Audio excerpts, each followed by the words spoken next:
કાબે અર્જુન લૂંટ્યો. કાબાઓએ અર્જુનને લૂંટ્યો હતો એવું ઘણીવાર સાંભળવા મળે છે. તો આ કાબાઓ કોણ હતા? શું મહાભારતમાં તેનો ઉલ્લેખ છે? કાબે અર્જુન લૂંટ્યો. આમાં કાબા એટલે અતિ વિદ્વાન માણસો. એક વ્યક્તિનું નામ નથી, પણ વાર્તાઓમાં ઉલ્લેખ છે.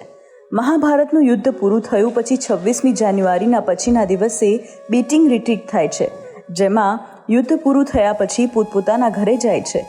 બસ આ રીતે અર્જુન અને અન્ય યોદ્ધાઓ પોતપોતાના ઘરે ગયા. કૃષ્ણ ભગવાને અર્જુનને બધી મદદ કરી, પણ યાદવ કુળનો નાશ થઈ ગયો છે એવી ખબર અર્જુનને યુદ્ધ પૂર્ણ થયા પછી ખબર પડી.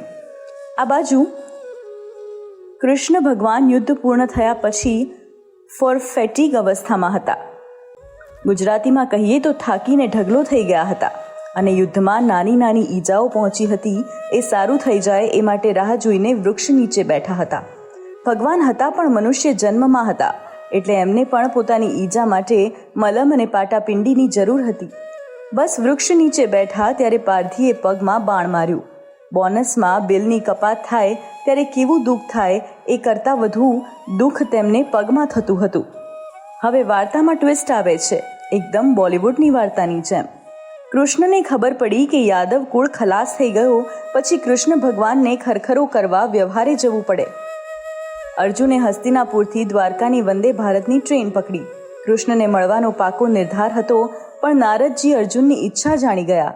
તેમણે અર્જુનને કીધું કે હવે કૃષ્ણને મળીશ તો તારી બધી શક્તિ એ લઈ લેશે, કારણ કે હવે યુદ્ધ પૂરું થયું છે અને ભગવાનનું કાર્ય પૂરું થયું છે.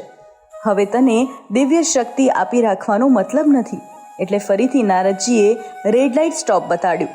પણ અર્જુન જીદ ઉપર અડી ગયો હતો કે કૃષ્ણ ભગવાનને તો મળવું જ પડશે. નારદજીને થયું કે હવે ભગવાનનો સાથ અર્જુનને નથી, એટલે મનુષ્ય બુદ્ધિથી વર્તન કરે છે અને આપણી વાત નહીં માને. એટલે છેલ્લે નારદજીએ કહ્યું કે અર્જુન તું મળજે, પણ ભગવાનનો સ્પર્શ ભૂલથી પણ ન કરતો. અર્જુનને આ સલાહ યાદ રહી ગઈ.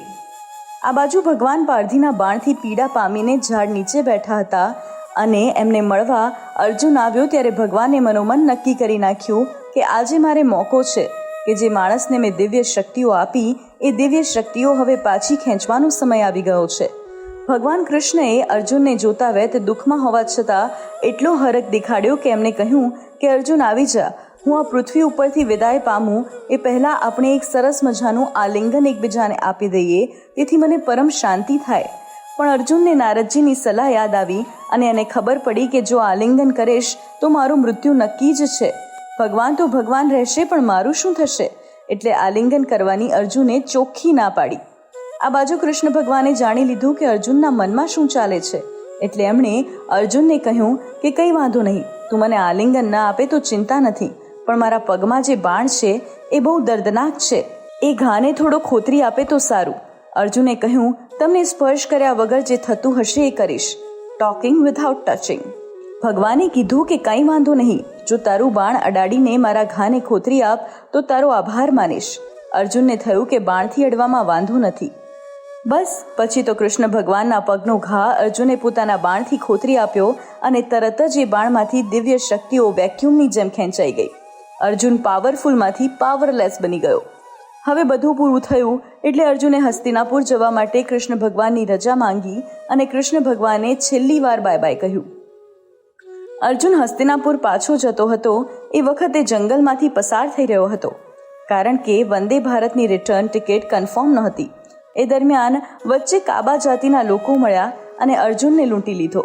અર્જુનને એમ હતું કે આપણી પાસે દિવ્ય શક્તિઓવાળું બાણ છે, એનાથી હમણાં આ લોકોને મજા ચખાડું. બાણ ચલાવ્યું, પણ એમાં દિવ્ય શક્તિઓ હતી જ નહીં. અર્જુન પાસે મહાભારત લડવાનો અનુભવ હતો અને ભારે લડવૈયો હતો, પણ સામાન્ય કાબાઓને હાથે તે લૂંટાઈ ગયો.